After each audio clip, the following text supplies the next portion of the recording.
Good morning to everybody. A pleasant Wednesday morning. A wonderful Wednesday to everyone. I trust that everyone is doing well. I am your host, Azard Gumbs, and with me in studio I have Kortensia and also Jamster. So, guys, all pleasant good morning. How are you guys doing? I trust that everything is going well. Morning, Azad.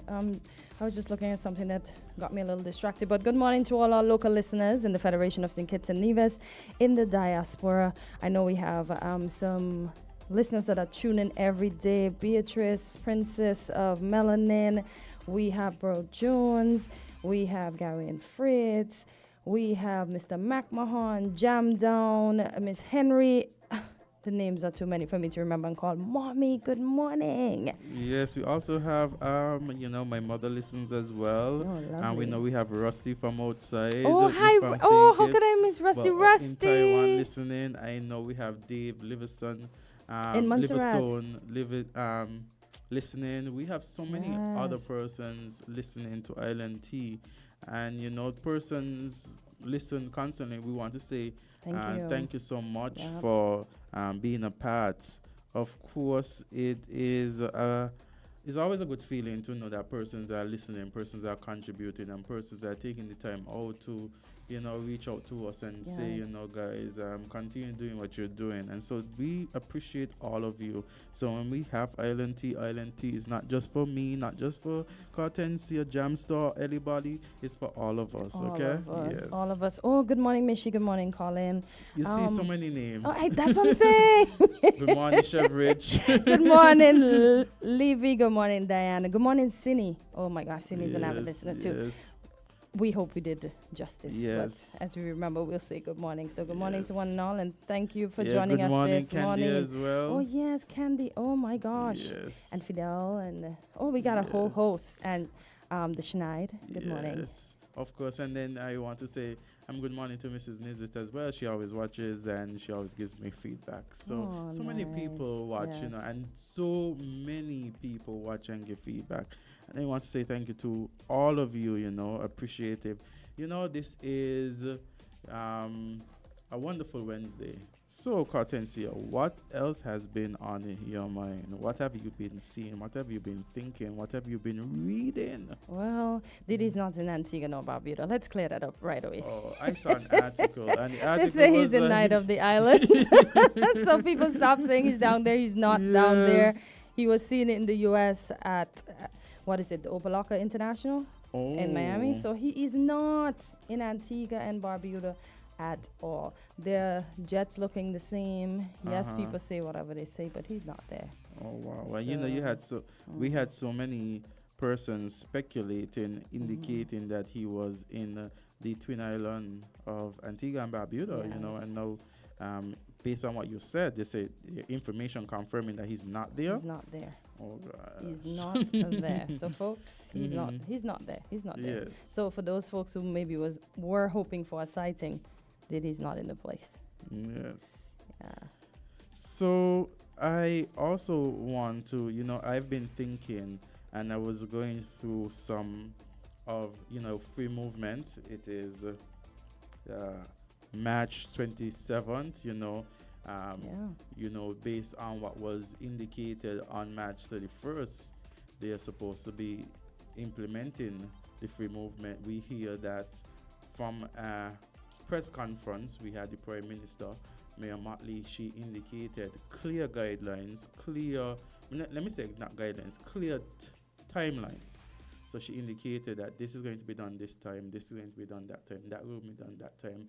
And then by March 31st, there should be, some signing on by member states. In fact, I think that they said that there would have been some signing on from the 15th for full implementation by the 31st. I have a video. I kind of clipped it, so I guess we could play it later when she would have given those things. And then after that, we heard mentioned by our Prime Minister when he asked the question, and he said, requesting more information, saying that nothing will be done in to the detriment of St. Kitts and Nevis. And then you heard from the ambassador, Larry Vaughan, who indicated that, these things, even if put in place from the 31st, we then have up to 7 years of implementation, in some regards up to 3 years. He spoke about 3 to 7 years at some time. So I have the clips, and so we could listen into it. But free movement, that has been the topic for some time, and we are 4 days away from March 31st, and so we're going to see what CARICOM is going to do in relation to that. So I know you just said it will take 3 to several years to implement. But that's what he was saying. He was saying that things will be in place that would give up to 3 to 7 years to implement. So I have the clip that he has stated, so we could go into that afterwards. I don't want to say what he didn't say and stuff like that. No. Yeah. I don't want to put you in that spot, but I was just thinking. So although let's say it is implemented on the 31st, it doesn't necessarily mean it's a free for all. So well, what he's saying is that there would be an implementation period, the giving member states to put things in place. He said, and I heard him talk about from 3 to 7 years. So there is something out there that he has made that comment. And of course, then he talked about defining certain things in terms of how things will go forward.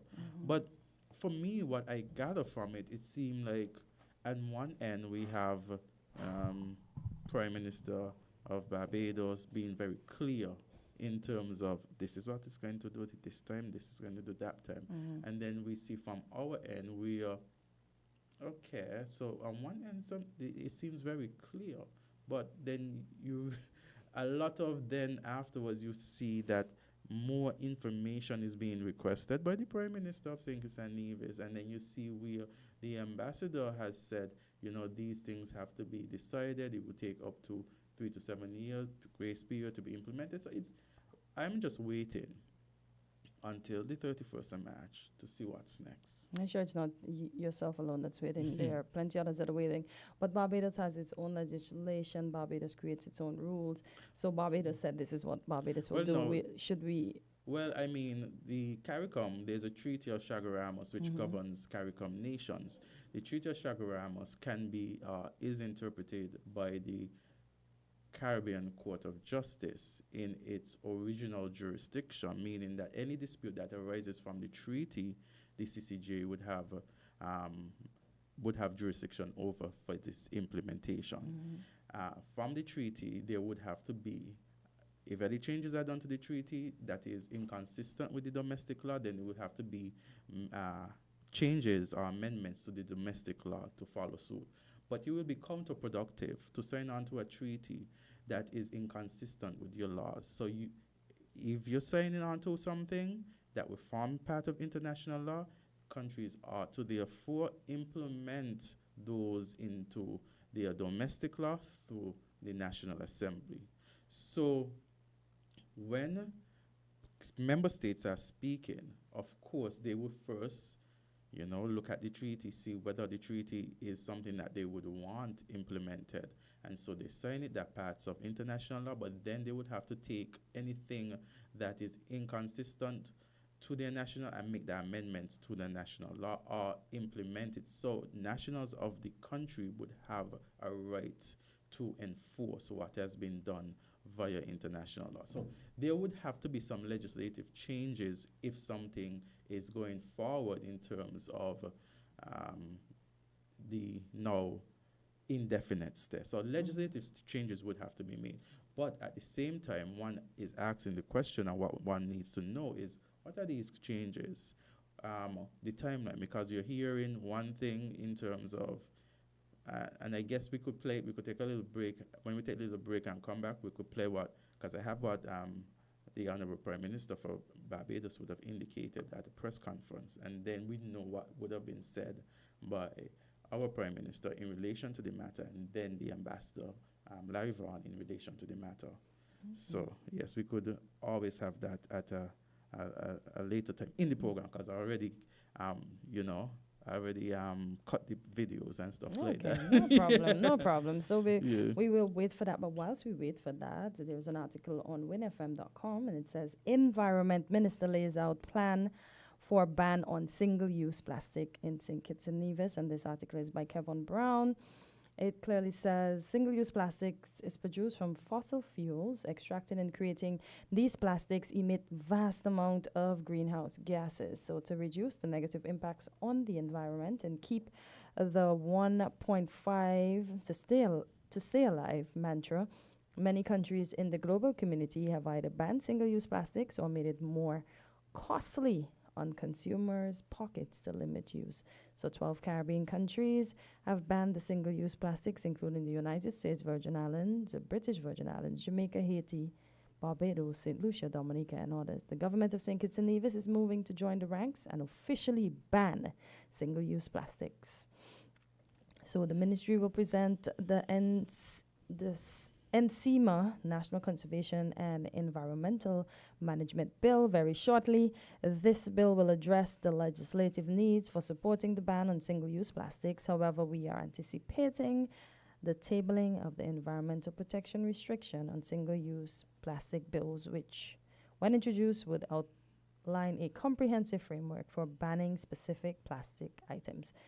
The Minister of Sustainable Development, Environment, Climate Action and Constituency Empowerment, the Honorable Dr. Joel Clark, during the sitting of the National Assembly on Tuesday, March 26, 2024, said. So the legislative framework will also include close partnership with Customs and Excise.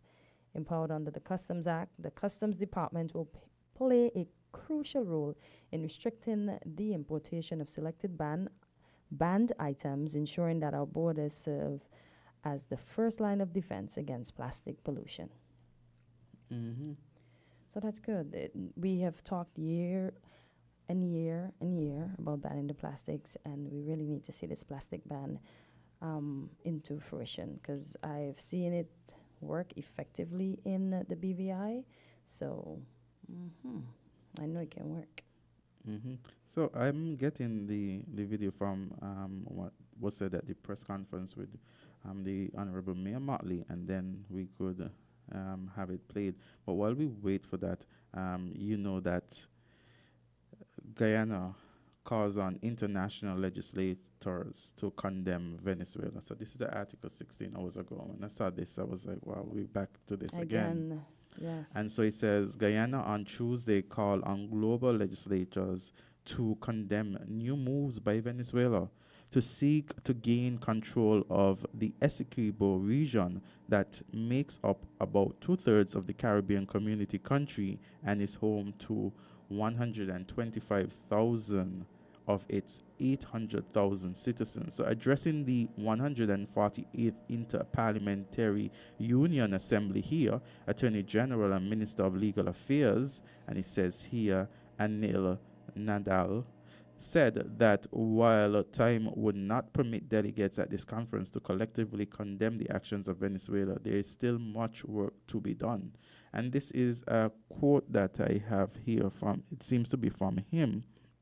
It says, I appeal to each of you to use the theme of this conference and the platform of your respective parliaments to condemn the actions of Venezuela, to demand compliance with international law, and to call for diplomacy to be used as a bridge for peace and understanding. This is not a favor to Guyana, but it is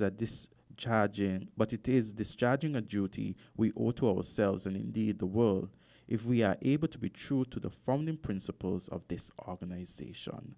And that is, Nanal said that. So he told the conference that parliaments across the world bring together the largest number of most powerful elected members or leaders on the planet, and that this mighty army can easily be the greatest human agency of change, including procuring lasting peace and understanding. Yep. So, and it, at the end of it says, during all of this, Guyana has empathetically maintained that the matter must be resolved by the ICJ. Further, Guyana has always maintained that diplomacy and dialogue must prevail over threats and confrontation. But nonetheless, says last week, in breach of both the letter and the spirit of the interim measures granted at the ICJ and the Argyle Declaration, the Venezuelan government enacted laws in its parliament to annex 2/3 of Guyana's sovereign territory. Caracas has not responded publicly to Guyana's latest claims. Ooh. When you think it's done, it's wrapped up, it comes up again. I really don't know what to say. All I can do is just pray and hope that this whole situation resolves itself. As I said, when one thing happens and next happens, it's like things are just happening to distract us. So when we're supposed to be... Yeah. So we have the clip. We have the first one that this was said a couple of weeks ago. So when we first got into the freedom, free movement discussion, this was done at the closing ceremony. So we could play the clip from the Prime Minister, Mayor Motley. Okay. Mental Task Force. These are the recommendations that were proposed. One, that there will be a Okay, the first one that I sent you, that's the second one that I want to be played. So there's a first one before that. Because then we had the Prime Minister for Barbados making some statements, and then later on we had...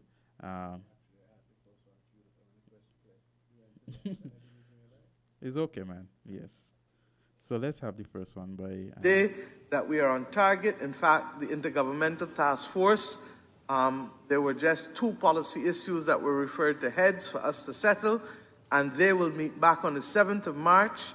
The Legal Affairs Committee will sign off on the drafts on the 8th of March, and the heads of government will meet on the 15th of March with the hope that we can sign off in time for the deadline given in Trinidad of the 31st of March for the full freedom of movement of people. As you know, people have the right to move now for 6 months without question. What we're talking about is removing that 6-month constraint.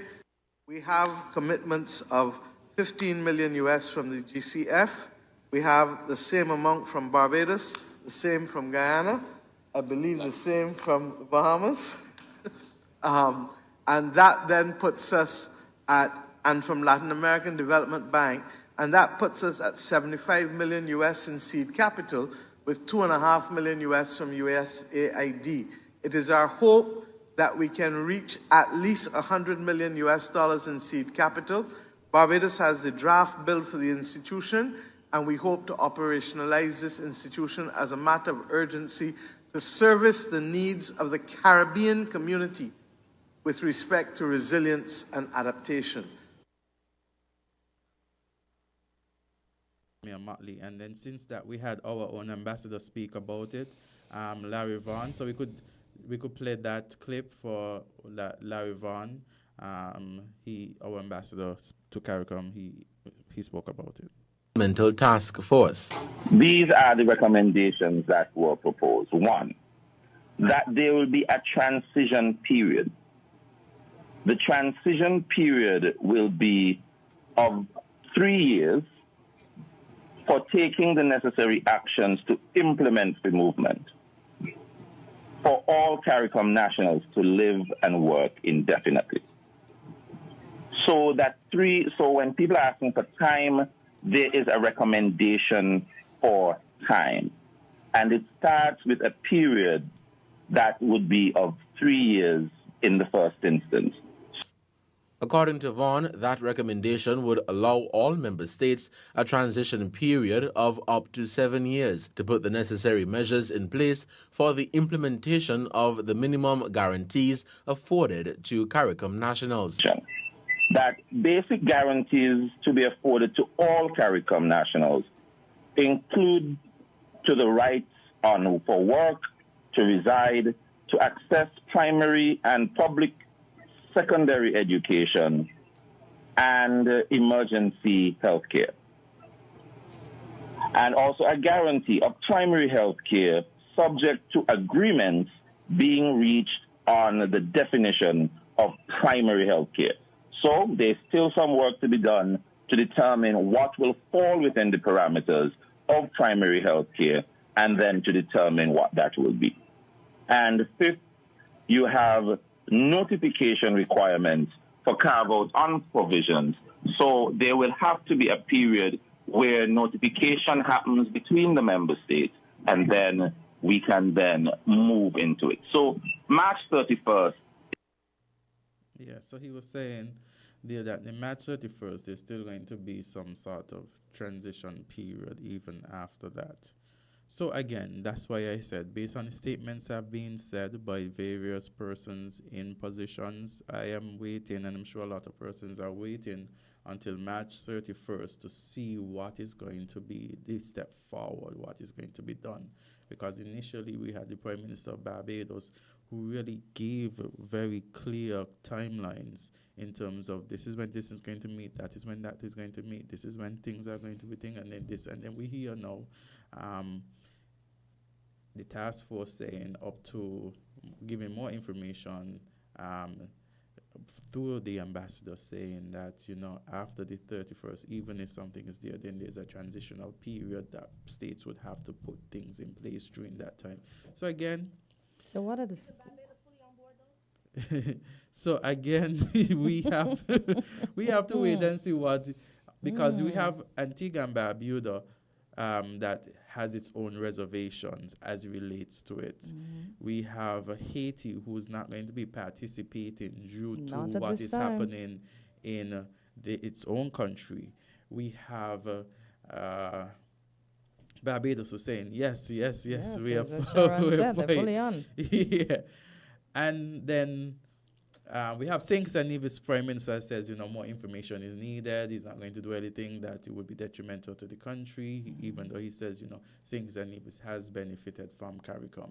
And then we have the ambassador for Ambassador Larry Vaughan, who has indicated that even upon the 31st, there's going to be some transitional period where states will have to put things in place. So again, it's wait to be seen just to see what's So what going are to the happen. states putting in place to ensure that our healthcare system can handle it, our I guess social the programs states, can handle it? I guess what they're doing in place is a necessary framework that would ensure that there is no disadvantage, whatever that framework is or whatever that is, in terms that there's no disadvantage to them as member states. Because I recall there was an interview with the Prime Minister of Antigua and Barbuda, and you know, once things are put in place and persons have the right of entry and stuff like that based on what is done, then you really have to go based on what the rules are and what you have implemented if you're going to what happens if certain things are implemented, right? And then afterwards there's a whole number of persons. We don't know what's going to happen. We're not saying that there is going to be a lot of number, but just in the event that there is, and then there's nothing you can do to stop it. So again, there have to be some legislative framework that would give teeth and put in certain checks and balances to mitigate against what could be a very uncontrollable circumstance. So again, we'll see what they come up with. Of course, legislative measures would have to be put in place.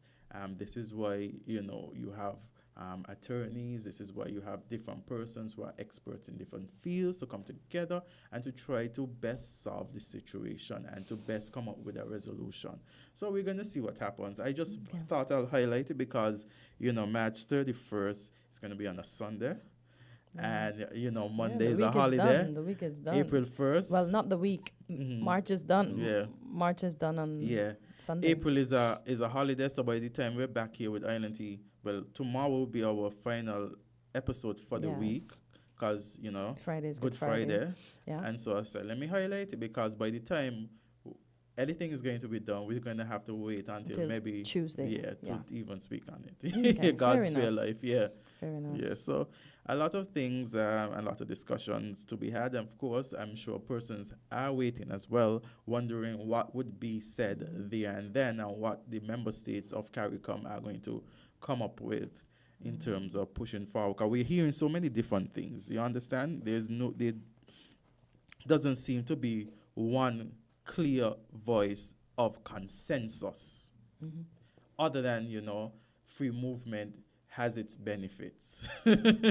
But the way in which they're going to carve that for the entire countries, or countries are going to carve that, is still to be seen. Okay. Yeah. So we're Fair going to enough. take a short break and we touch another topic, unless, callers want to call in and weigh in on their opinions on this topic. So, We always welcome them calling yes, in. exactly.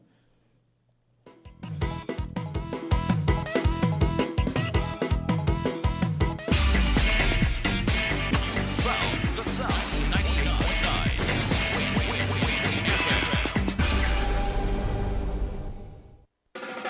FM. Every day in a busy world, we have to do so much. Bank with CIBC and get that personal touch. Share your ambitions, let us help your dreams come true.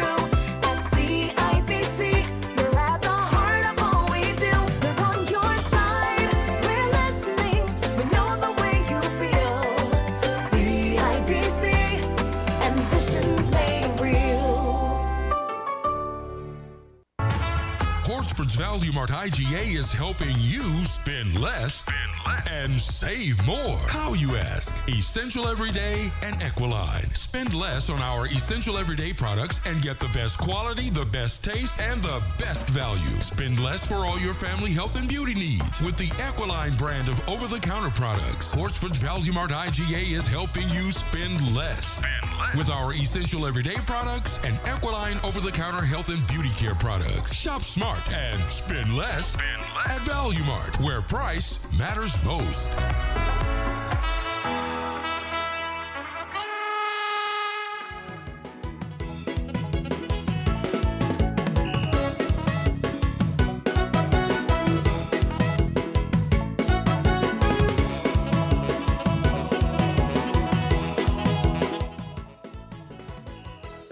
And we are back on Island C. As we continue with our topics for this morning, I want to go over to our sister island of Nevis and touch on the development of the Nevis airport that has so much speculation that I think it's a good thing. I personally think it's a good thing for the island because, as the Honorable Mark Brantley said, it doesn't matter whose government is in or at the helm developing the airport and ensuring that it works for everyone, including it becoming a hub for private jets, because he says by a couple of months later there's going to be a boom in private jets. Yes. So But we'll stick and stay there. We'll get back to the discussion We because will. we have Social Security. It's the last Wednesday.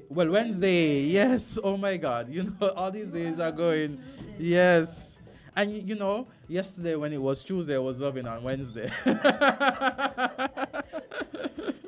Yes. So we have Social Security in the building, and we're going to take some time. But while we wait for things to settle down, and get our next segment with Social Security, you could continue with the discussion in terms of the Nevis, The airport. Yes. Yes. So you were talking about the airport facilities at Nevis, the Vance Amory Airport, International Airport. I think it's. There is an article too on WINNFM where Mr. Brantley states that the airport is basically, because it's not operating up to its maximum, it is basically putting NASPA at a disadvantage because they're not making much monies from the airport. Yeah. So, as he said, the aesthetics of the airport infrastructure and offering needs to be improved, and once that is improved, then things will be better for everybody. He even admonishes Nevisians to unite and support the development taking place on the island. Yeah. Stop the constant criticisms. This is why I don't like to speak politics or argue, I should say, politics or religion, because it doesn't matter who's in, the other would always have something to say. And I mean, it's the airport. It brings jobs. It brings revenue into the island. It encourages investors to come and invest in the island, and it creates jobs for all of us. And then we see if we have free movement, we need more jobs. So why are we going to fight something that's going to be beneficial to all of us? Imagine Nevis getting their own planes. American is supposed to order some. So persons were fighting against the expansion? You remember the other day I mentioned the article where they were concerned about the environmental hazards, basically the further development that the Van Sam International Airport will have on Nevis. So yeah, Well, he said that. I mean, He's had town hall meetings, so he's being open. He's talking to them. So I don't understand what. But I could understand that, because any construction or any huge construction that is going to be done, I think that usually have an environmental assessment on it to see how it would impact the environment. So I welcome discussions like that, in terms that when you have a construction being done in different areas, and especially certain areas, one should have environmental impact assessment done on it. So I don't think that's necessarily a bad thing once that has been done and it has been clear that it's okay to do what is needed to be done to the airport, provided that there is no environmental hazards that it creates. So I don't see that. Other than dust, I'm trying to figure out. But then we don't know what impact it will do on vegetation. We don't know what impact it will do on natural life there. We know that we're prone to natural disasters, so we don't know what alterations would be in place for the expansion that could result in some sort of adverse environmental effect. So again, those are for the environmentalists to do the work, to present the information, and then for the leaders to decide as to what they're going to do going forward. In relation to so that is my view on it. And of course you'll have persons who make they give their views, and you have to respect that, because persons are going to have different views. In relation to the expansion of the airport and the need for the airport to be utilized, I could understand that, because even as I worked as legal counsel at SCASPAN, oftentimes even though St. Kitts is much busier than Nevis in terms of airlift travel, it's the seaport that really carried most of the here in St. Kitts or in Nevis? and Seaport Authority. Here in St. Kitts is the seaport. The seaport really was the major at the time, and I'm sure it still is, much of the major revenue earner, because to keep an airport, it's costly for the upkeep of an airport. And then when you look at the flights and you're not getting the flights as you're supposed to get, and then you have to still make, you're still supposed to have upkeep of airport facilities. You have security mechanisms that you have to put in place. You also have the tarmac, and even the runway that you talk about, because the runway has to be properly maintained, because if you don't have the proper runway, then how are planes are supposed to safely land and take off? So these are so it's a balance, it's a balance.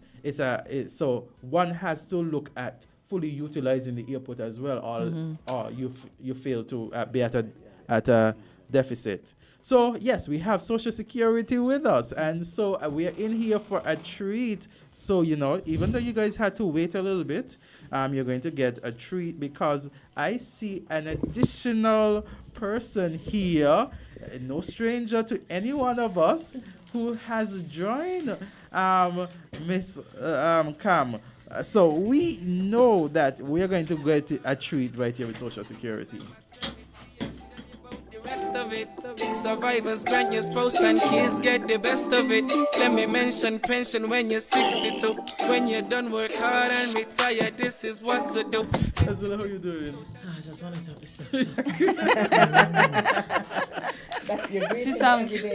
She sounds out of breath. Yeah, so we're back. So Jamsi, you have us, okay? So we're back here, and we have Kamala, and pronounce the name. Camila. See? Yes. He gone with Kamala. I gone to say It's Kamala. We're talking about so many things here. But Kamala is my pseudonym, my social name. So we have Camila and we have Azilla. We have all the lads.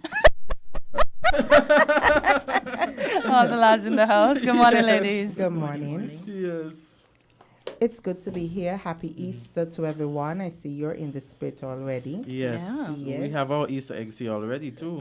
I You know, see. Island Tea doesn't leave anything left behind. That's correct. We had our Christmas tree up for the traditional more than Christmas time period up to 2 months after. Yeah, and then you had your Valentine's. Yes, exactly. Valentine's tree. Yes. So I'm into seasons too, so Yes. this is really nice.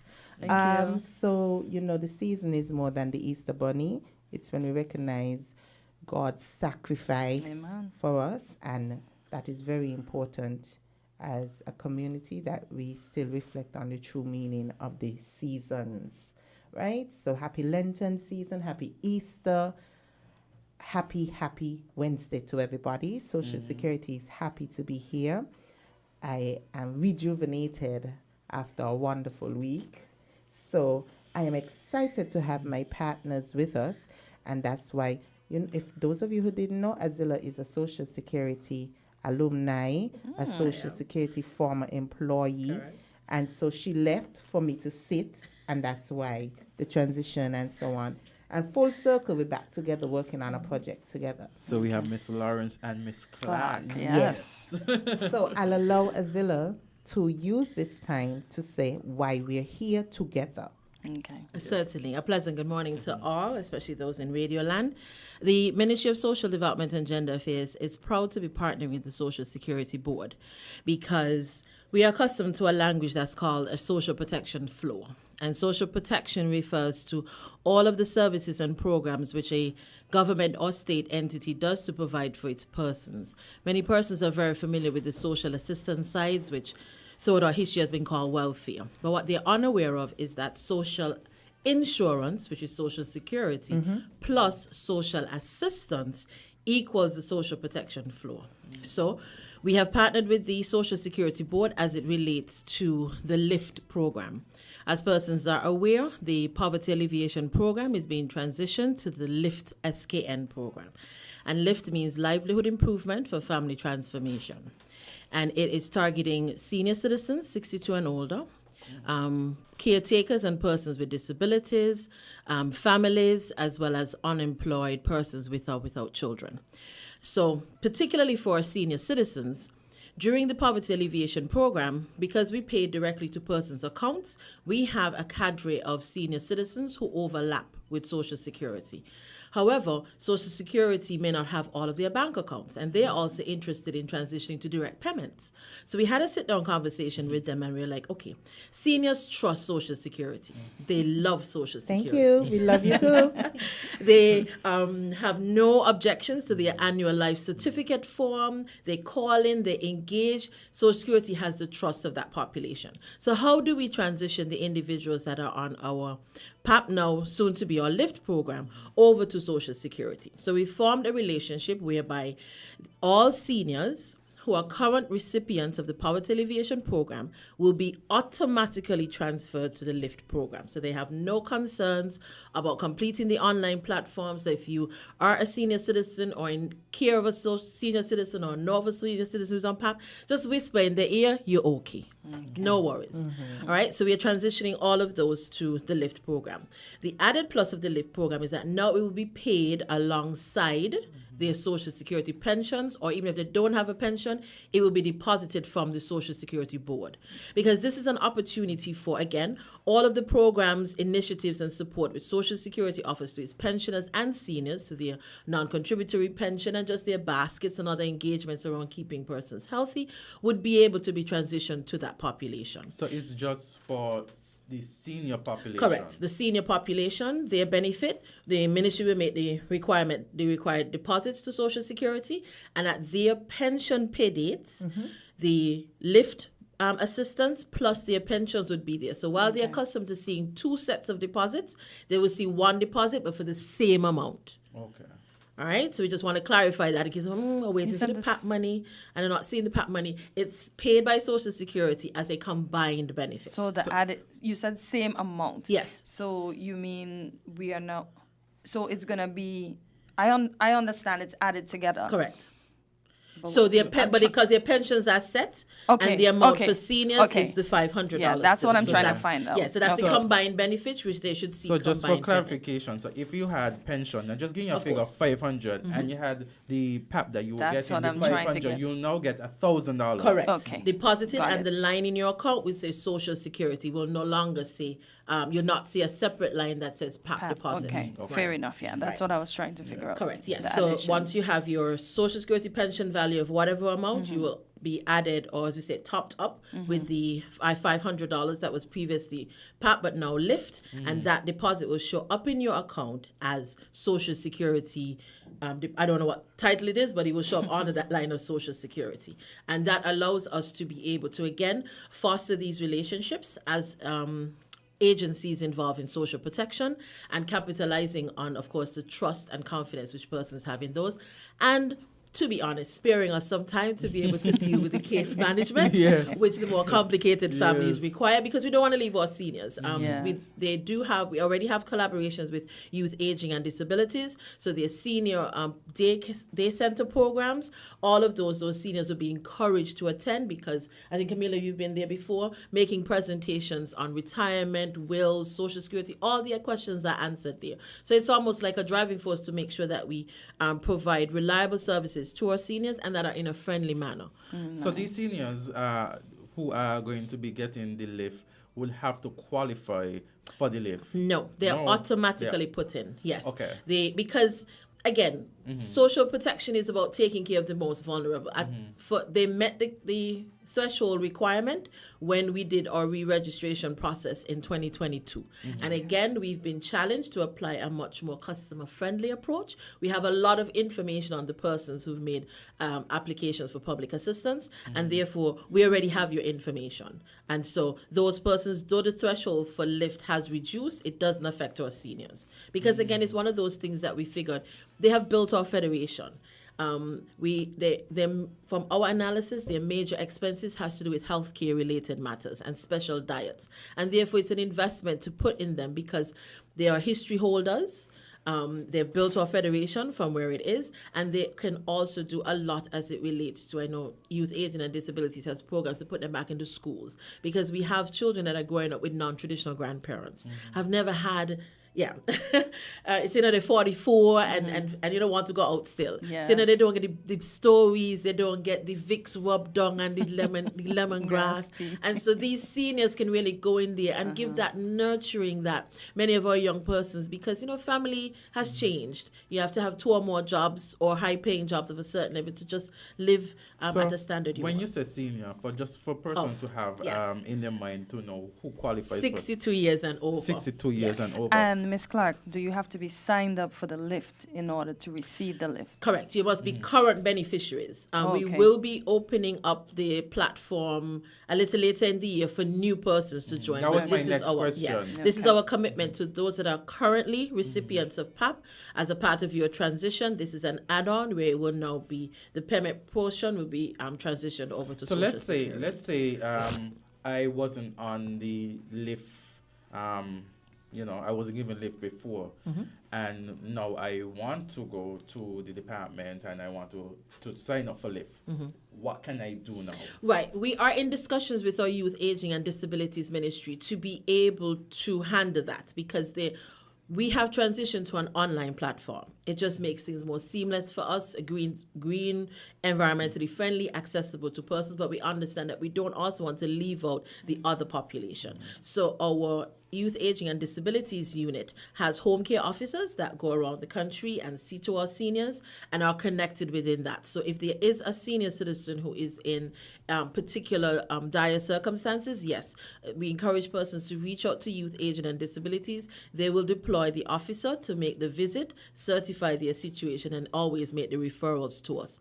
But I also want to encourage the public that lift is not the only benefit that the that the Ministry of Social Development provides. I know it's the primary cash transfer program, and a lot of persons look at that. But in the event that families or individuals do not qualify for the LIFT program, there are other benefits that can be provided in addition to or as a substitute. And what are the qualifications for the LIFT programs? Because some persons might not know. Certainly. For LIFT, it is a combined family income of less than $2,500 because our program is focusing on the most vulnerable persons. It is a reduction from what the threshold was for the poverty alleviation program because we have to take in consideration the increases to minimum wage which was just awarded. And so when we reconcile, it is in order to capture the most vulnerable. The onus is on us to continue as we've done since we took over the administration of PAP in October of 2022, to study the populations, to be able to know what additional programs and services we need to be able to administer. So seniors is a special bracket because, again, there's not much requirements. Income is not a requirement, not typically a requirement for seniors because we're also trying to explore and expand our definition of poverty. The literature around the world has moved away from economic, just a numbers game, to what are the standards in your community or nation that persons don't meet. And those are their vulnerabilities. So a person can be educationally vulnerable. They did not graduate with 5 or more CXC subjects, of which 2 must be math and English. They're health deprived. They have a non-communicable disease or some other issue that restricts them. They have a disability which impedes them. There are with our diagnosed, autism and all of those come under those, autoimmune diseases, etc. And then we always come back to a level of financial and economic disability because vulnerability, because they also must meet their basic needs. Mm-hmm. You must be able to eat, have shelter, water, electricity, and I understand internet now is a basic need. The world doesn't move without it. We don't have much controls over the housing. Persons can charge rent for whatever, but we are exploring some of those control mechanisms because when we explore what persons are paying for rent for the quality of the homes, they do not align. Food, I know agriculture has the 25 by 25 initiative trying to reduce our import, encouraging persons to go and eat more local, so at least we can see some resolve as it relates to eating nutritionally, going back to the things that eat what you grow. That's what we all learned now, but the pack of macaroni is easier to open than a tin of beef than it is to go outside and pick the greens and put it in the pot. Yeah. But with health, in your kitchen, the Taiwanese mission, all of these collaborating because as we stated earlier, families have changed. Mm-hmm. Traditional menus don't make their way through. This is Easter. We had a joke in our ministry. We were trying to find the person who cooked conky, just so that we could buy it. And we had it on our plates because none of us know the recipe. Oh, wow. So it's an opportunity for us to be able to teach these things. We acknowledge it now. We have to teach these things. How it is that you can eat healthy from what you grow. Making sure that persons always have a backyard gardening with a seasoning, some sort of medicinal plants and some starches and fruits in their background, and then showing them the multiple uses of it. So you buy one large watermelon, you get the watermelon as a fruit, but you have it as a juice. Mm-hmm. You have it as you melt it down and you make it so that you can now have a jam. Mm-hmm. All of these added on value to it. And so, yes, that's our dream impact. But to be able to do that, we have to study the situation of our households and be responsive to those challenges. And that is our intention. So we know there may be some that would feel, I'm missing out. No, there are the food voucher assistance program. We also have a medical assistance program. And of course, many persons have heard also there's a special allocation for children and medical issues, which the Prime Minister has championed. So if any of these are the reason for your vulnerability, you don't have to look at it as just yes, everybody prefer the cash inputs because then you can work out your budget accordingly, but see it as an opportunity to address the particular vulnerability. And of course, we also have NGO and other partners that we can wrap services around you because that's what our intention is. Question, as indicated, you said that once you meet the senior threshold and you are part of the poverty alleviation program, you automatically go into the LIF and you get your money from Social Security. Is there any revisiting of those persons already on the system? Is there going to be a revision, an annual revision, or is it that you're on the system and so you'll be on the system until death. Yes, for seniors, yes. We rely on the Social Security Life Certificate just to make sure the person is still living. And again, Youth Aging and Disability will make outreach to some of the more active ones to put them in their active aging senior programs that are happening in the daytime. And for them, that's just it. Because many of them actually are much better stewards than we are. They walk, they pray, they go to church, they exercise, they do some level of volunteerism, even in their older age. And to us, that makes them a productive citizen. All we want people is to be productive in your day, remain some sort of a religious or spiritual connection, because we do pride ourselves on being a Christian society, so whatever that looks like for you. So productivity, Christian, and living healthy. Oh, we have calls. So I'm here. Yeah, let's take some calls. Let's see what the persons out there are saying. Caller, good Caller. morning. You're live on Island T. Okay, we lost that caller. Caller, you can always call back. Caller. Caller, good morning. Hello, good morning. Good morning. Asking a question. What about those disabilities? They have to apply again? Yes, persons if they are able to apply, they can do the online portal. If not, we will be shortly circulating publications with a number for the disabilities unit within the Ministry of Youth, Aging and Disabilities for them to again indicate their need for assistance to be able to do. We are also setting up, like we did with the re-registration for the poverty alleviation program, 8 locations, 1 location in each district/constituency, where persons can go and seek assistance with the technology and the system. And all of that we will be shortly releasing to the public, the locations, so that they can provide the assistance. So yes, if the person is able to register for themselves, the platform will be open for them to do so. But if they require assistance, they can call the disabilities unit or show up at the center, the community location closest to them, for assistance to be provided. So what about those who are blind? They have to apply too? Yes, as we're stating, if they are not able to do it on their own, we encourage somebody to make that report to the disabilities unit, and an officer will come to them in order to complete the application. So when you said that you're going to open and start? Yes, we should have some announcement before the close of the week on that. We were testing out the system. With technology, they always said make sure it can crash, because once we give that date out to the public, most persons will be going onto it. So yes, before the close of this week, there will be announcements as to the opening date, and persons should also stay tuned to their email addresses, because some email notifications will be sent to you with a link that would help you to also access your information. Because as stated earlier, we already have your information. All we're asking you to do is to verify it. Is your household composition and family composition still the same? Are you employed in the same place? Is this your same bank account, etc.? And once that link pulls up your own application information for you to go through and verify or edit to confirm. The next question I'm going now. It sounds sweet and nice that you're talking and saying that they call. But when we call your station, nobody's picking up the phone. That means you are got a call like a 911 or 311 or 811, because nobody's picking the call. Don't care how much time you call, nobody picking up. And this is the problem where we have with you all. What number are you dialing? Apologies for that. Yeah, we have apologies for that, but we ask persons to just be patient, because when we do put out a cell phone number, it's the only cell phone number ringing. And the person, we again have been encouraged to take a customer service approach. So we listen to the person, answer all their questions, make sure that they are comfortable before moving on. And so it's one central line that you're calling in, whether it be cell phone or landline.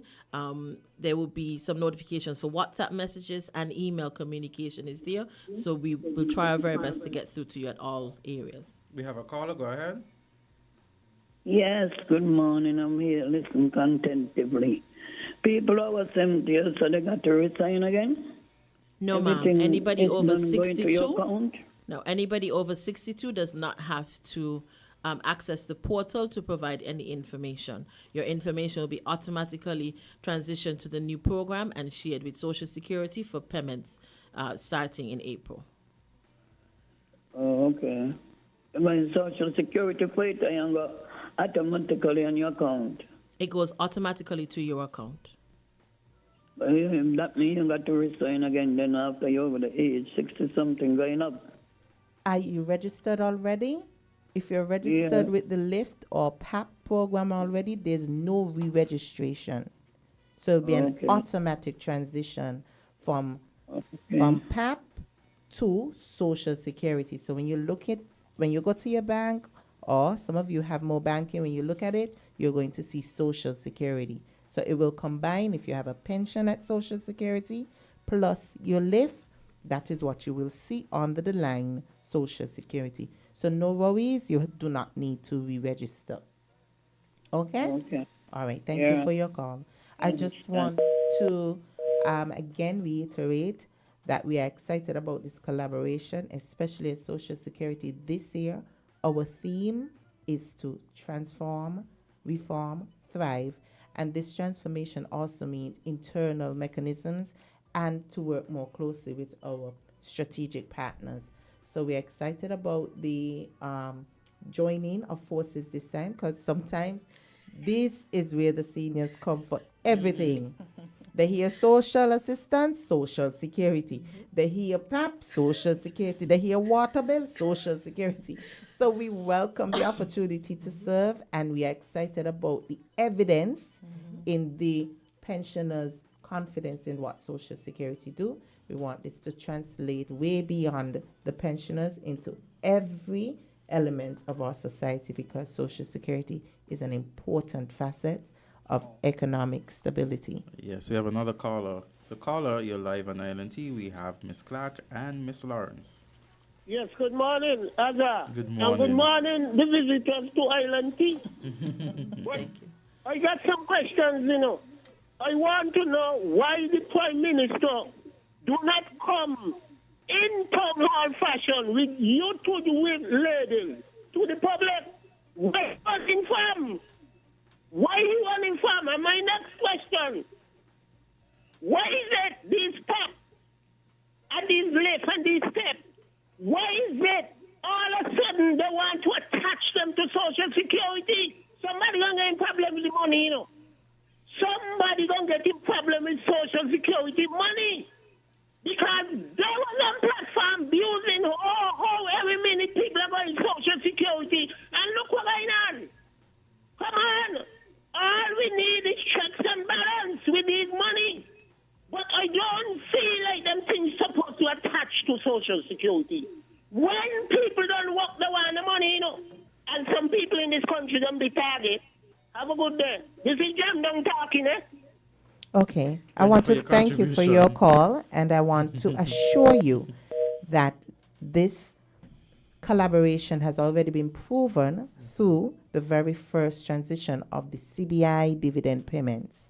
The government provides funds specific to the cause that are deposited with the subject line that says this fund is for this, and Social Security, through our expertise of having done this through COVID, has separated those funds and sent them directly to the persons who they intended to. You would note also some persons will come and say, I gave you my information on the COVID. Why are you still sending my benefit, Social Security benefit, via post? That is because we take your information from CBI and put it nowhere else. Okay, so we ensure that there's transparency throughout, that the funds are moved according to where they're supposed to be moved, and unless an IP gives us direct instruction to change whatever benefit information to facilitate any other payment, we won't do so. So there's transparency throughout, accountability, and of course, Social Security is known for its efficient financial management and administration, and will continue to do just so. Caller? Greetings, IT. Greetings. Morning. Sending greetings to your honorable guest in studio. Good morning, thank you. Thanks to the information flowed so far. Okay, someone 69 years old, they was not eligible for the monthly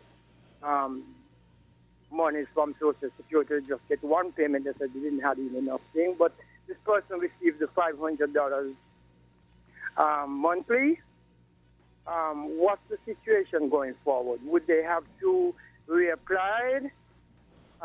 They automatically in the system and it will just continue. What is the situation? Yes, it's the latter. They're automatically in the system and will transition. So though they do not receive a Social Security pension, the line item that will show up in their account now will no longer say PAP. It will say Social Security. I think we're preparing some communications to blast out to the public so that everybody can know what to expect with that change, and we remain available to answer questions so we will work on our own communications within the ministry to be available to persons to call in and ask as much questions as they need to be able to be comfortable with the collaboration.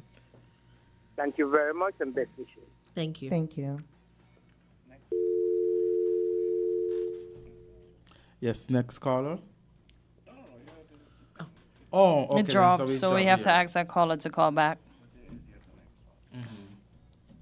Good morning, you're live on LNT. Hey, good morning. I have a question. I'm trying to fill out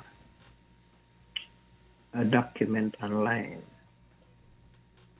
and I'm having a problem.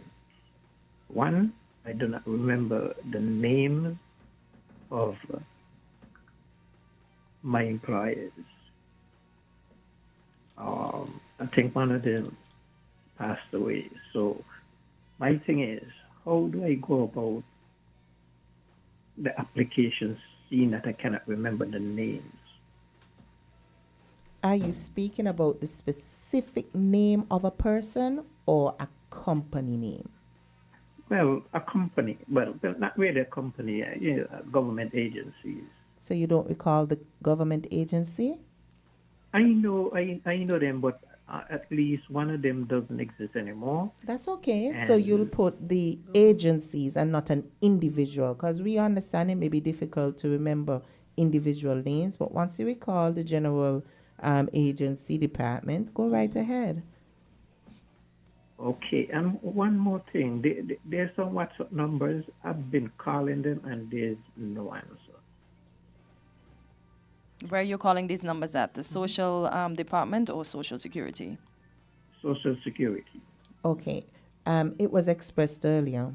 We have at least 3 handsets, and they ring nonstop. We're engaged nonstop. And so you would see, okay, somebody's on the line, because, WhatsApp now tells you somebody's on the line. Mm-hmm. And so we try to respond by calling back. So we're asking you to exercise some patience and keep trying. WhatsApp is the easiest mode of connection right now. And so we understand it may be frustrating. Aging would have experienced it. Social would have experienced it. And so we understand the frustration, but we are working our best to get through all the calls. So if you send a WhatsApp, we will try to respond to it. If we miss a call, we'll try to respond to it. But sometimes when we're trying to respond to that, next call come in. Right, and when we're speaking to seniors, they don't leave the phone. They ain't want to go. So you start to talk about saltfish, how your day was, what they did last night. They want the engagement. And so it requires a little more patience. As if it was a younger set of people, we'd have been bam, bam, in and out. Yeah. But it requires some, socialization as well. So we're just encouraging everyone to exercise some patience. If we're staying too long to answer the phone and you can make it to our offices, come. If you can make it to the community centers, go. Right, we have another call. Go ahead, caller. Good morning to Island. Good morning. Good morning to Minister Clark. Good morning. Good morning. One Clark, but I appreciate it. Mr. Clark, this is Mr. Politics here. This is Azilla Clark. We have Azilla Clark, the PS. Not Dr. Joya. Yes. Okay, Azilla. Hi, Mr. Politics. Right. Me run off on you the other day, Thanks. Anyway, because I know you are already your postal and everything. But my question to you this morning, that I hear Social Security them calling. And I know that Social Security is a great thing that the farmer, the Right Honorable Robert Butcher create for the ordinary man and woman in the Federation to get a pension. Now, you got a lot of people, entrepreneurs and people who work in private business. They say that they will never pay Social Security. They're not pay because Social Security is a report that's a teaching idea to people. So what anything put in place for those people when they reach 62 years to get something from the Social Security? From my opinion, I don't think that they should get nothing. Because they had a way to contribute to the Social Security to benefit a pension when they reach 62 years. And that's my little input to you. All right then. Thank you. Well, back in 1978, the Honorable Sir Robert Llewellyn Bradshaw also thought about that, about persons' non-compliance, and there's actually a regulation, I think it's number 17 of one of them, that states if Social Security approaches you, asks you to comply, and you fail to comply, when you come at 62, just as the Bible said, move away from me, you workers of iniquity, I do not know you, it is the same thing as it relates to Social Security. So failure to comply during your productive years means that you have agreed not to look for a benefit from Social Security. But as we were talking earlier about social protection floors, where you can't get it on the insurance side, the state also acknowledges our responsibility to make sure that you can live at a humane standard. And Correct. therefore, we also carry quite a bit of senior citizens who might have gotten their one-time age grant and have exhausted that or have not qualified for a pension, and we cover them in our other programs. So there's still assistance out there, but yes, we join. That's why we're joining even in all of our programs, trying to encourage from the young to the old. It makes sense to contribute. They've seen the benefits during COVID when the assistance was paid. They've seen the upticks in self-employed coverage and the expansion of those. So yes, if we can, please contribute. I know we don't like to think of the future. We don't like insurance. Nobody should like insurance. Yeah, but it's there for value. Ask any senior citizen, ask any person that has gotten a short-term benefit. It does what it's supposed to do, provide that protection when you are not able to. Correct. Yes. So we want to thank both of you for coming in. It's been an excellent segment, and of course we welcome you to come back to ILNT to share information as you get it from your ministries and departments. Thank you so much. Thank you. Thank you, ladies.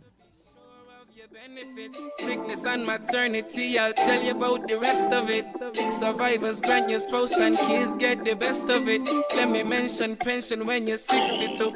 When you're done work hard and retire, this is what to do. Listen, this Social Security is working for all your benefits. Funeral grant to help every one of your relatives. Come register for this Social Security.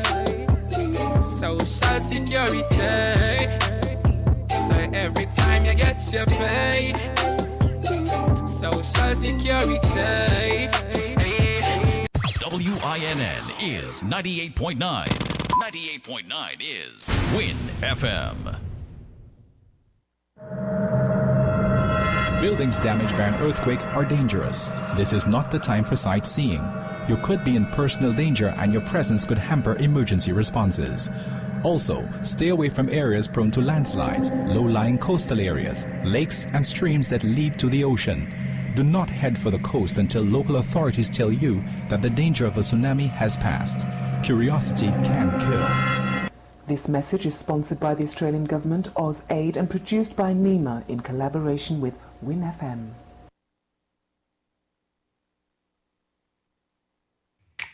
Maybe it's the way the brilliant gold liquid reflects our sunshine, or how the bright blue of its label mirrors the clear Caribbean skies overhead. Maybe it's the fresh, crisp taste of this beastly cold beer on a scorching hot day. Maybe it's even the way it brings us all together. But one thing is for sure, Carib is very much a part of who we are wherever we're from in the Caribbean. Carib, it's the way we play. Drink responsibly. Life is unpredictable. When a serious illness strikes, such as cancer, heart attack, or stroke, the Family Critical Illness Plan from Kuna Caribbean Insurance can provide an extra layer of financial protection for you and your family against out-of-pocket expenses. Select a plan that fits your needs and get up to $90,000 in coverage. No medical examination is required. Contact your credit union or one of their approved family indemnity plan providers to enroll today. To learn more, call 466-9453 or visit their website at kunacaribbean.com. Kuna Caribbean Insurance, for all people.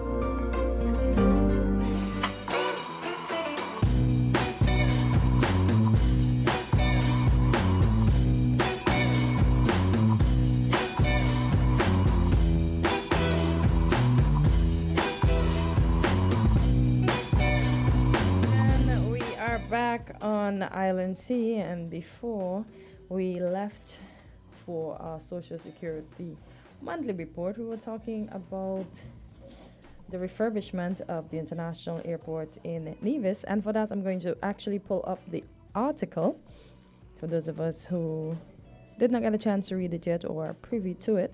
And this article is by Yolanda Weeks, and it says, Premier Brantley says Nevis Airport development is necessary and the opposition should provide suggestions rather than criticism.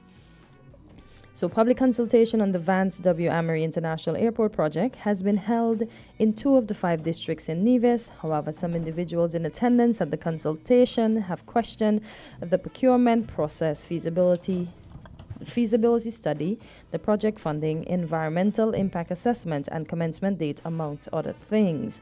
The responses to those concerns have been heavily criticized. Mayor Brantley expressed that opposing the airport's development is unnecessary because no matter which administration runs the affairs of the island, the airport will need, or it will need to be upgraded. He said, in quote, at the 2 town hall meetings we've had thus far, the NRP's representatives and their agitators, should I say the people who come out and agitate for them, and on both occasions they have taken to the microphone, in my view, to score political points. And I think that is unnecessary because whoever government is in there needs to develop the airport. Whichever government will need to develop the airport, it's either we develop it or we close it down altogether, because currently, in the last several years, COVID made it even worse. The airport has not just been functioning at an optimum level, but you still have to pay people at the tower, you still have to pay security, you still have to pay cleaners, you still have to pay the airport manager, you have to incur costs with NEVLEC, that's the Nevis Electricity Company, water, all of these charges, and no activity at the airport. He goes on further to say, I will say, and I think I can say publicly, that were it not for the Vance W. Amory International Airport, NASPA, that's the Nevis Air and Seaport Authority, would have been a profitable organization. But because of the cost you have to carry at the Vance Amory Airport with no traffic, no real revenue, NASPA has suffered and struggled as a result, end quote. Brantley suggests that all the people of Nevis, no matter which end of the political divide, should unite and support the development taking place on the island. So he also goes on to say, so what we are doing is necessary, and wouldn't be a good thing, brothers and sisters, if Nevisions, NRP, CCM, or whoever could learn to stand together in relation to certain development of the island to say, yes, this is a good thing. So come together in a way that when they come, they offer suggestions to make it better, as opposed to the constant criticisms. Yeah. And he also said, as I was saying with the jets, he said it is optimistic that the upgraded Vance W. Amory International Airport will be a hub not only for jets in the Caribbean, but also for the island's tourism industry, and make a substantial impact on the economy. So, yeah. Mm-hmm. Well, of course, I don't know what criticisms were being made in relation from the NRP, but as a party, of course, they would hold in opposition would hold the government's foot to the fire. We have a call. Caller, you're live For an on airport. Island T. Caller, good morning. You're live on Island T. Yes, thank you. Hi, jump down. I was attending a party. Okay. Save some for us. Yes. Is that Italian, the best food in the world? Of course. International food in the world. You can't get sick. Okay. Yes. And thank you. Politicians must understand when they want to go there in the gold house, that they must understand what they're saying. This guy used to hang off one cut power, Okay. So that fellow got a fork tongue. He have a fork tongue. So when the town and meet his things where he said before, he tried to sink his people though. And even the accident over there, athletics. Instead the man come and address, the man try to go around it. When a premier, a one divine, going to be saying, are you still there during the COVID? I got these things against you. Have a good day. Thank you for your input, man. As I said, when it comes to, there are going to be criticisms, of course, when you're in government. There are persons going to criticize. The opposition is going to criticize. So, but in this case, right, you will eventually run for government. In this case, it's an international airport. It's what's going to bring revenue into the country. It's what's going to bring jobs for our people. Criticisms? They didn't say. Okay, so we don't know what they said. So if we As I said, one of the that I remember was the environmental effect it will have on Nevis over there. And so you see, the reason why I said we don't know what the criticisms were. You said indicated one being the environment. I think the environment is a fair thing. Although we want development, we also have to ensure that we build in such a way that's environmentally friendly. Again, I don't know the nitty-gritty of the criticisms because, as you said, the article never highlighted what the criticisms were. So all I'm saying is that at the end of the day, we have a government, the NIA is in government, and of course the opposition party are going to come with things that they feel the government should highlight if they're not highlighting, or things that they think should be highlighted. We live in a democracy. There are going to be criticism, and so that's the nature of the game. For me, if they're senseless criticisms in the sense that they're baseless, they don't have any standing, no merit at all, then we could talk about, what are these criticisms for? They're not constructive, they're senseless. But if the article never pointed out what these criticisms were, then we can't determine whether or not, from our standpoint, they are senseless ones. Even though because I haven't been part of the debate to know what the criticisms were. When I read at the top, let me go back, and now that I'm thinking about it, right? Because when it started, it says, however, some individuals in attendance at the consultations have questioned the procurement process, the feasibility studies, project funding, environmental impact assessments, and commencement date, among other things. So those are the criticisms. Some of them. Yeah. So let me. So all of those are. Just remember that. If you so they're criticizing the comments. So the responses to those concerns have been heavily criticized. Okay. So at the end of the day, you're going to, when government implements something, you have the opposition. The opposition is going to look at it, and the opposition is going to try to tear it apart as much as possible. This is how it works. In the sense that the opposition, whoever the opposition is going to take this document, because at the end of the day, the government has the power to implement, and so whilst implementing, you have the views of those persons who don't have the power to implement, who have the voice to say, I don't think this is the best time. This perhaps should have been a better time. And so even with the criticisms, there's times where the government could look and say, are they making a valid point?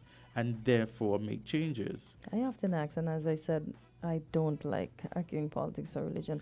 But when is it a good time? It's an international airport. It can bring more traffic to Nevis. It can make it easier for persons going to Four Seasons to get to Did Nevis. they say not to do the expansion? No, there wasn't anything that was said in that case. So they're just talking about, as you said, the process for procurement. So they're highlighting issues of procurement. They're highlighting issue of commencement. And I mean, on the face of it, are these are these baseless concerns? We have a caller. Caller, you're live on Go ahead, Island you're TV. live on Island TV. Yes, me again. Now, talking about criticism, when opposition in opposition, they criticize things that even be good. And that's why we vote, we are the voting one. Supposed to analyze these things with the government going there and analyze some of these opposition too. Because some of these opposition will criticize these things, and when they go in there, they make the difference to what they speak, to what they were speaking about. And these are the things we face from government after government elect. Understand? Yeah. So when we criticize constructively and criticize something, we're supposed to criticize something that we're not benefiting the country. If we ain't benefiting the country, something that the hospital in Nevis. Is right because the hospital or the airport. Which one? The airport, Mr. Politics. The airport. Yeah. I agree with him in a sense that sometimes everybody you got to come as one when you come on these things because you can benefit the whole of Nevis and even St. Kitts, because the tourists are going to come over here on their trips, I would assume. So that sometimes we just got to stop and think for ourselves and see where the politician them going with us. Not just take everything the politician them say. They go out and they criticize, yes. But when they get in, they can't make a difference. But at the same time, Mr. Politics, Mr. Politics, before you go, you could hear me? Yeah. You said that in your statement, you say you're not supposed to take it, everything that they say, the politicians. So it goes both ways, opposition and government. Again, I don't know what they were saying. I don't know the details of the criticisms. We have given highlights of the criticisms. I don't know the details. But I always think about what would be the extreme reverse if it is that government is in and you have no one to criticize anything. So, I mean, there are some criticisms that persons might say, well, boy, that's senseless criticism. There are some persons that say, boy, that's constructive. I'm not against criticism, Yeah. I'm So I'm just saying on a whole. You criticize things. Because if you see wrong things, you got to speak out about it. I'm not against that at all. But sometimes some opposition, they criticize, just to criticize him and to give the people the impression that things are going so wrong. And understand? That is true as well. In both political parties that is when true. they're in opposition. That is true. So it goes on both sides. But at the end of the day, I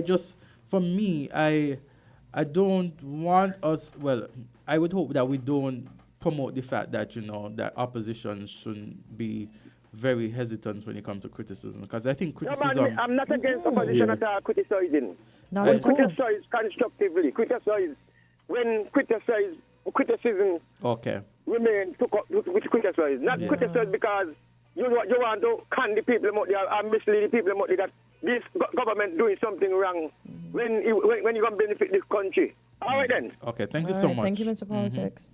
Yes. Yeah, because I'm. So again, let me say, because I know persons like to twist things that are said or not said. So again, I have not looked at the debate between what the opposition in Nevis is saying against the NIA in terms of the construction. On the whole, I'm just saying that there are going to be criticisms, and our opposing party is likely to criticize the ruling party in terms of how they govern, in terms of how they... But should it start as criticism, or should they just ask questions, and then from that maybe they can develop whether it's a good thing, whether it's a bad thing, instead of just coming straight with criticisms? Are you saying specific to this, or are you saying generally? Generally, no. Generally. Not generally. Well, I think that it starts out with asking questions. Yeah. I think people ask questions. I think,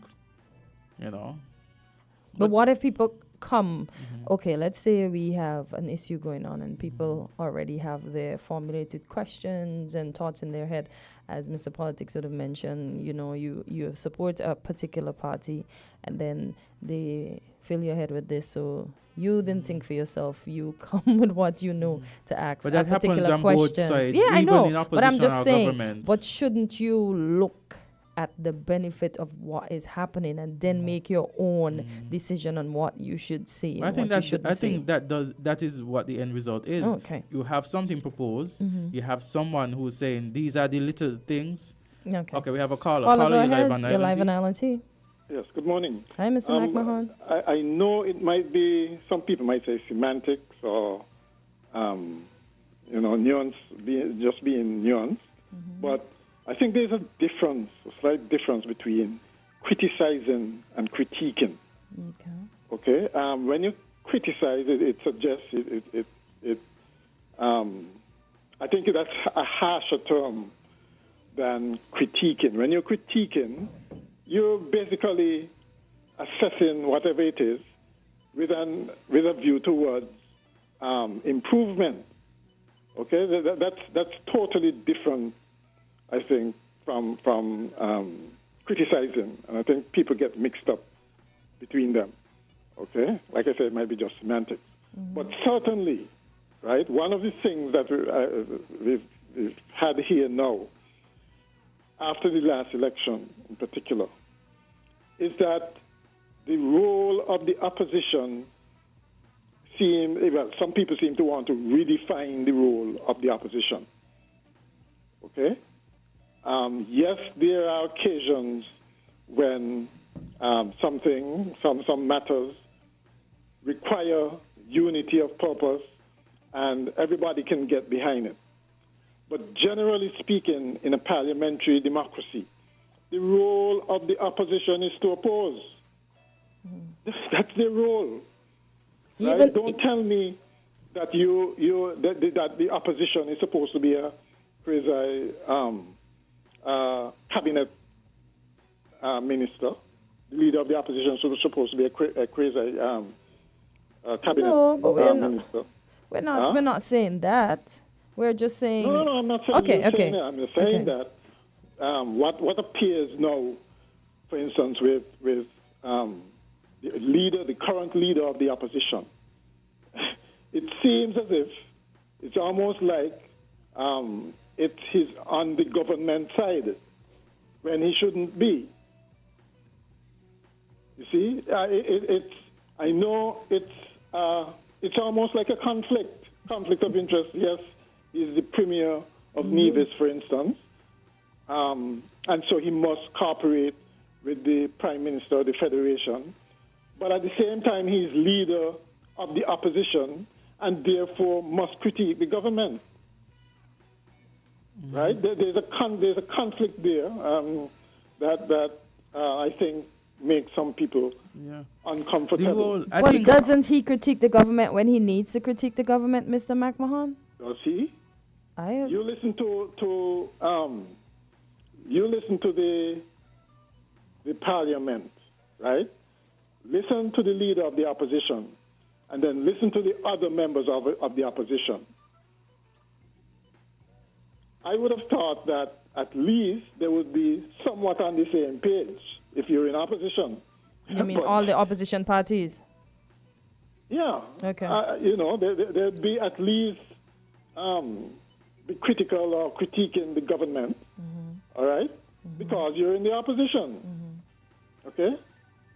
You can't redefine the role of the opposition in a parliamentary democracy just like that. Because the government must be held accountable, and held accountable by the opposition.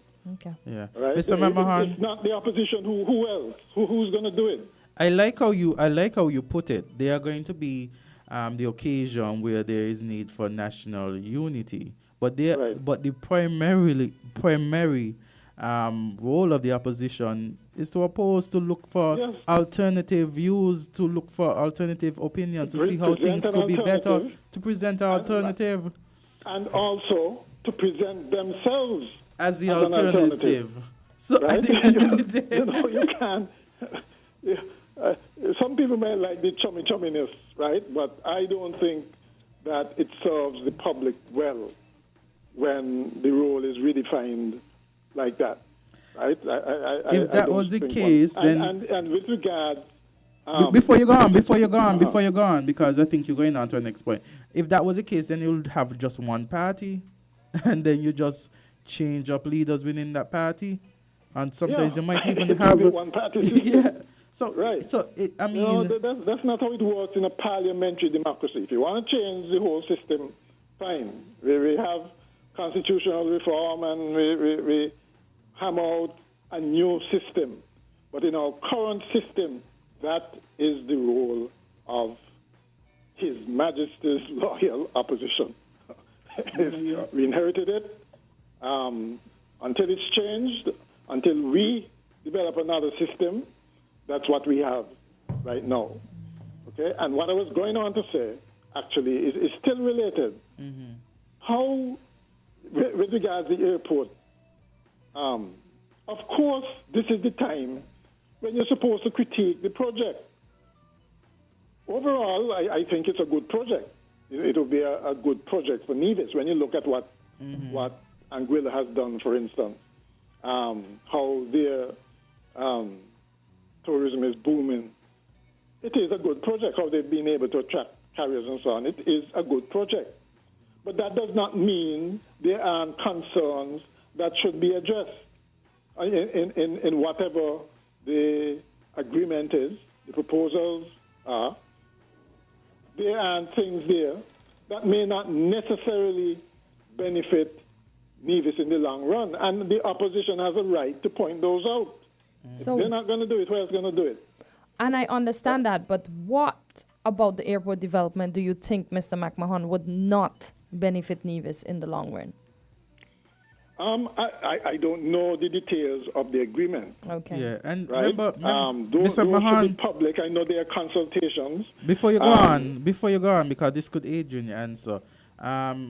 Remember when the article was read by Kortensia, she indicated the areas that the opposition would have looked at. Kortensia, remember that? The procurement, the commencement days and all like that. So if those are the areas they look at, it's not, well, I have not gone further to find out otherwise. So based on what was said, it seems it's not a situation where they are saying we shouldn't have an expansion.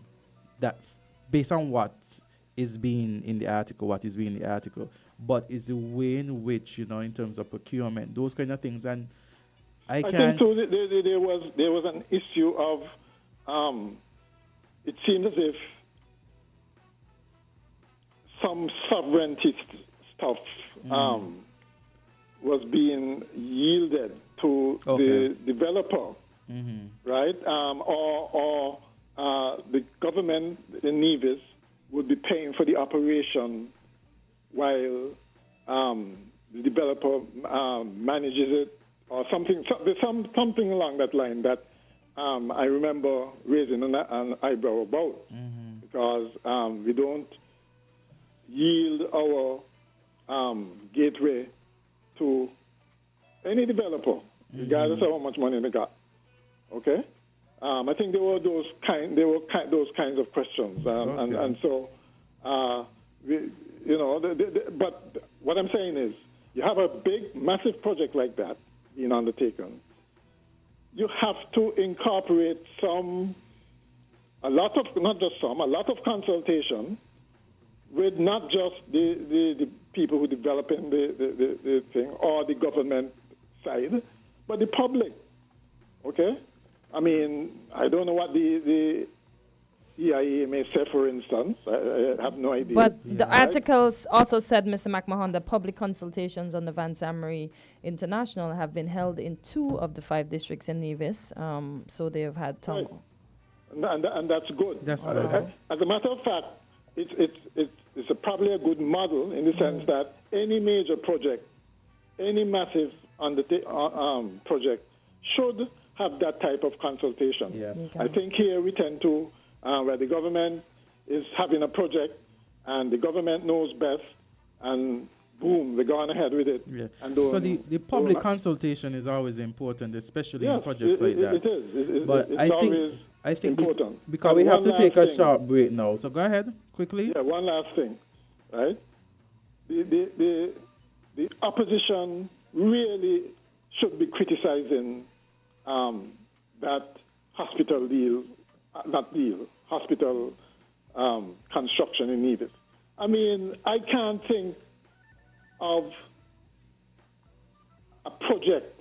If any project demands some kind of inquiry, it's that. Okay.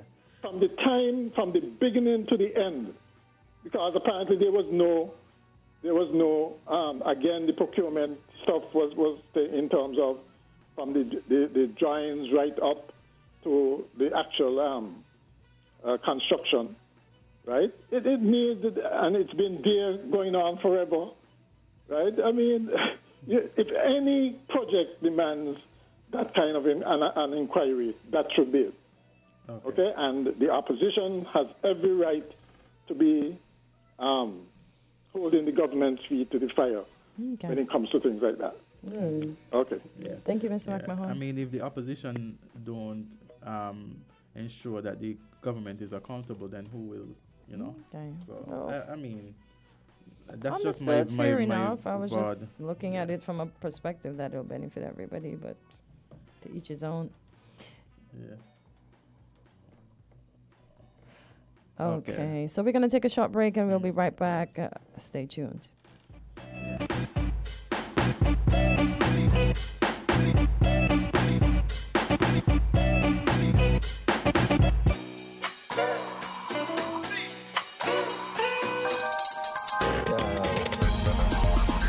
We're different. We're 98.9. 98.9. Win FM.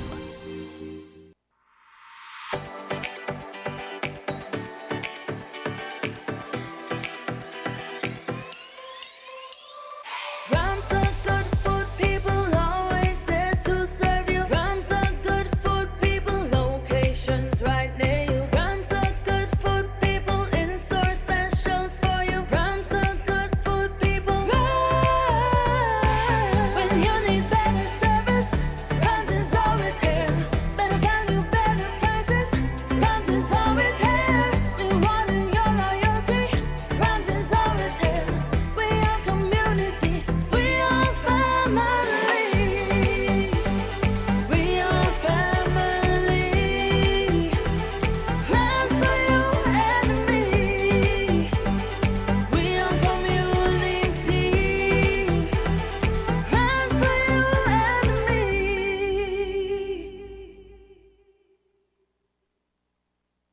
Everything you want, everything you need, got the taste you love, anywhere that you may be, is the Caribbean flavor. Shirley biscuits make me happy. Shirley got it all about the flavor. Shirley never let me down. When I lime it at the beach on the town, Shirley biscuits always feel like home. Everything you want, everything you need, got the taste you love, anywhere that you may be, is the Caribbean flavor. Shirley biscuits make me happy. Shirley, the Caribbean's favorite biscuit.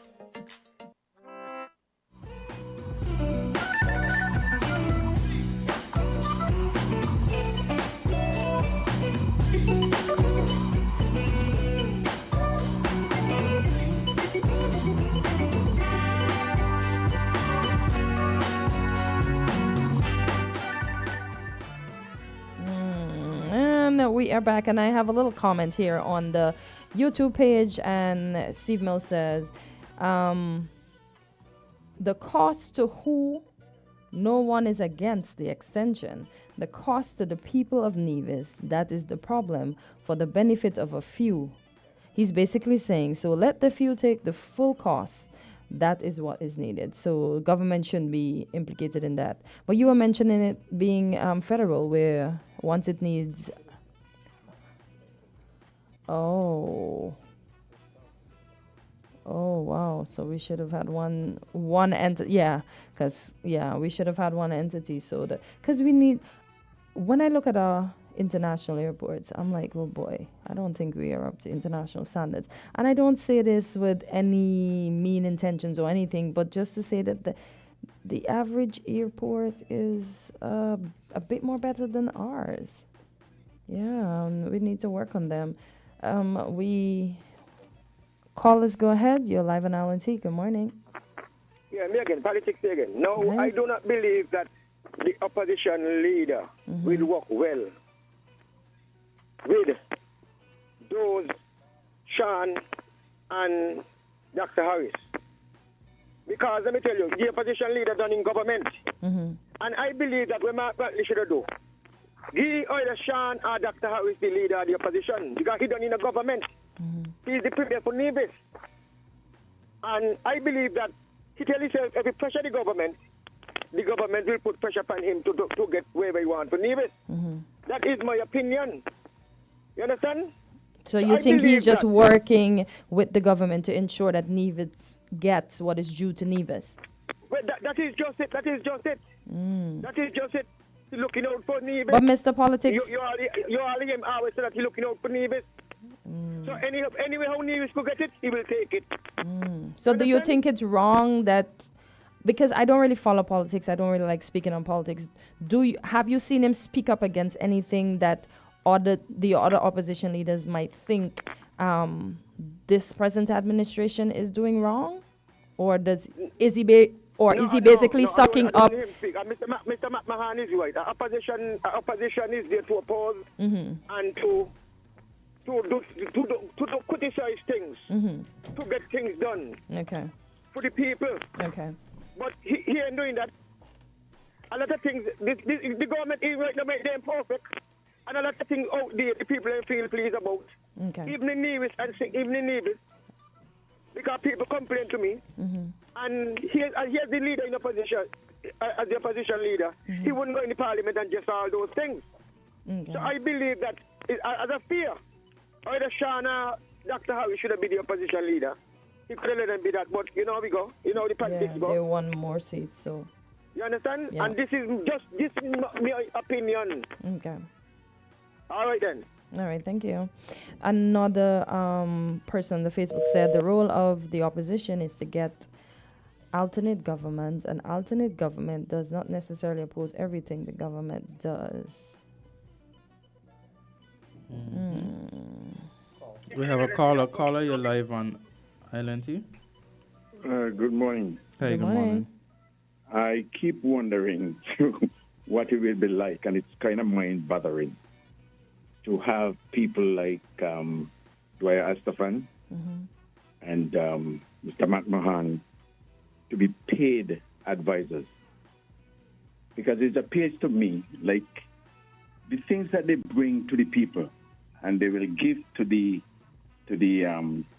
government and opposition alike is straight across the board and right on point. Now, those who are being paid as advisors to government, are they doing similar?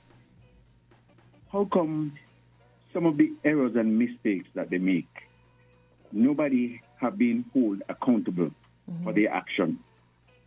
Having all this information, knowing all this, and the advice that they get from Dwyer and McMahon are practically free.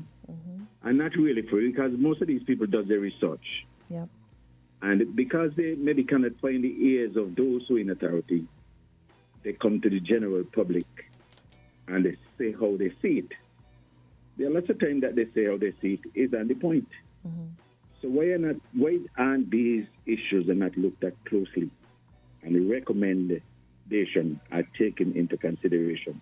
We don't have to go in London, England, United States to get leaders' advice. They're here. So I say all of that to say this. We have to look closely at those who we give authority to put in a position to lead. Thank you very much. I think I've said enough. Okay. Thank you for your contribution, caller. Hey, thank you for your contribution. So, yes, again, I mean, at the end of the day, yes, I don't think anyone is saying for the opposition to just oppose for opposing's sake without reason, but at the end of the day, opposition should keep the government's foot to the fire. We have a caller. Caller, you're live on ILNT. Hi, good morning, Azard. Hi, good morning, good morning. Kortensia. Good morning.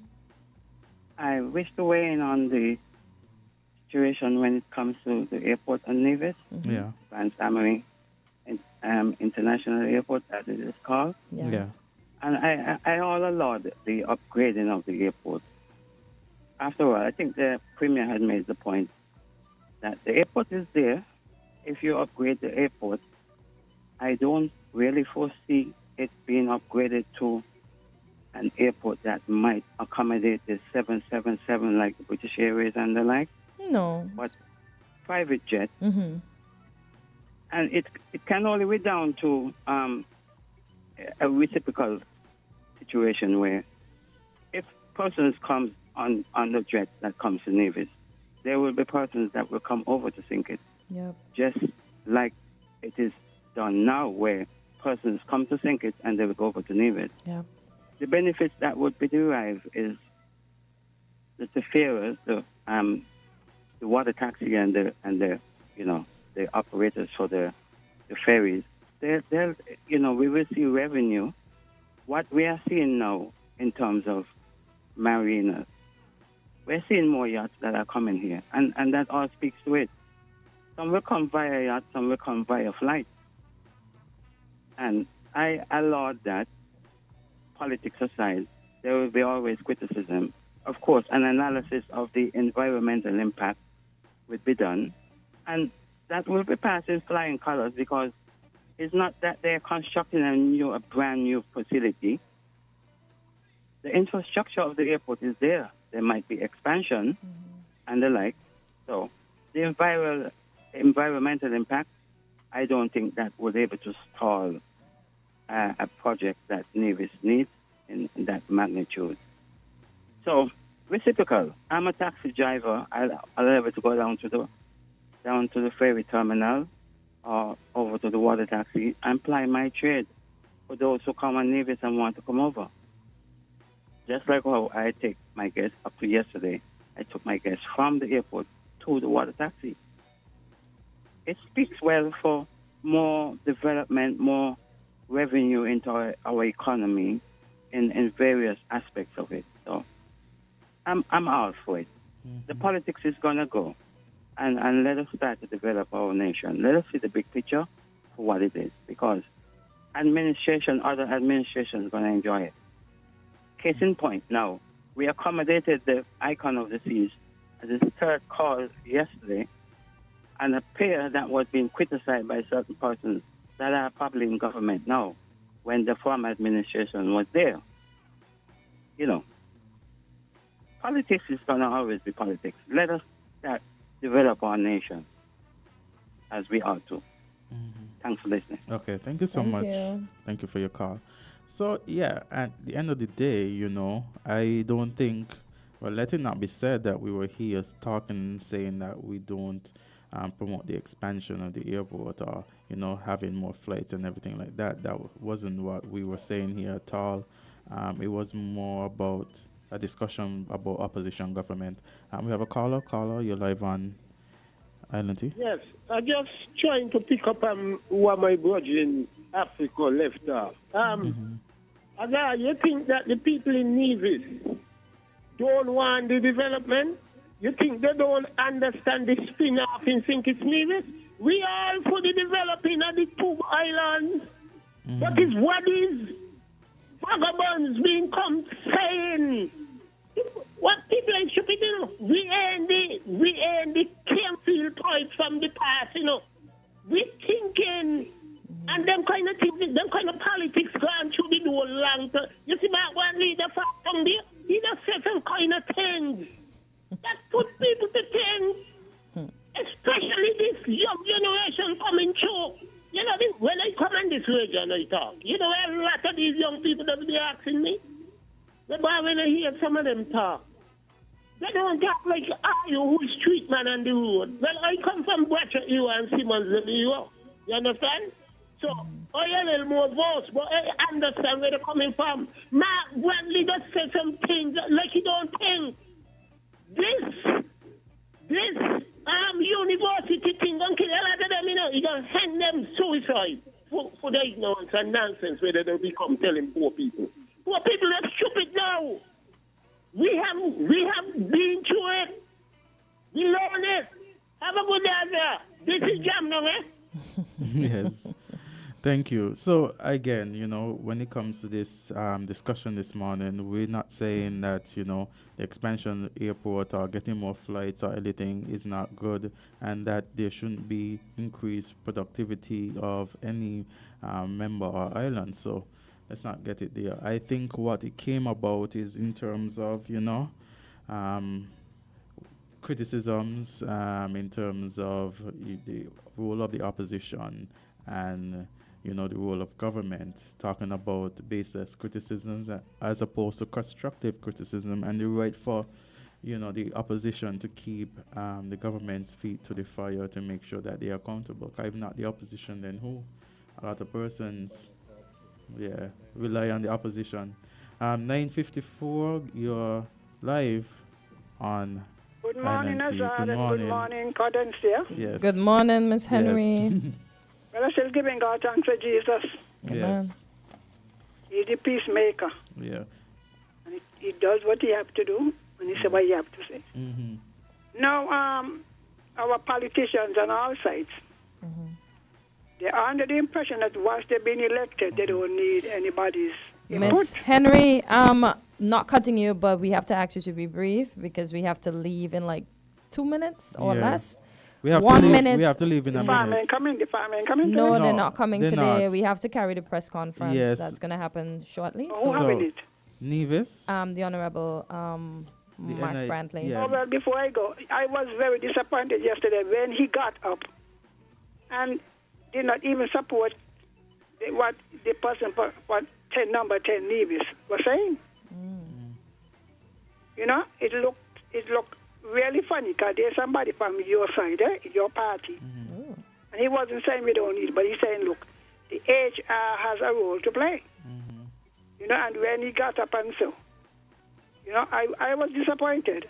But all politicians in these countries here, they believe once you don't elect them, they don't have to ask anything to tell you if they feel like telling you and what to tell you. All right, then I want to hear him. Okay. All right, Miss Henry, thanks for your contribution. No problem. So, guys, we are out of time. We're going to say thank you so much for, being a part of the program today. You guys were excellent. I appreciate your views, your comments, everything. So, stick and stay. You're going to hear the press conference from the NIA. And tomorrow, God's willing, Holy Island Thursday. Tea. Yeah. Yep. Mm-hmm. See you then.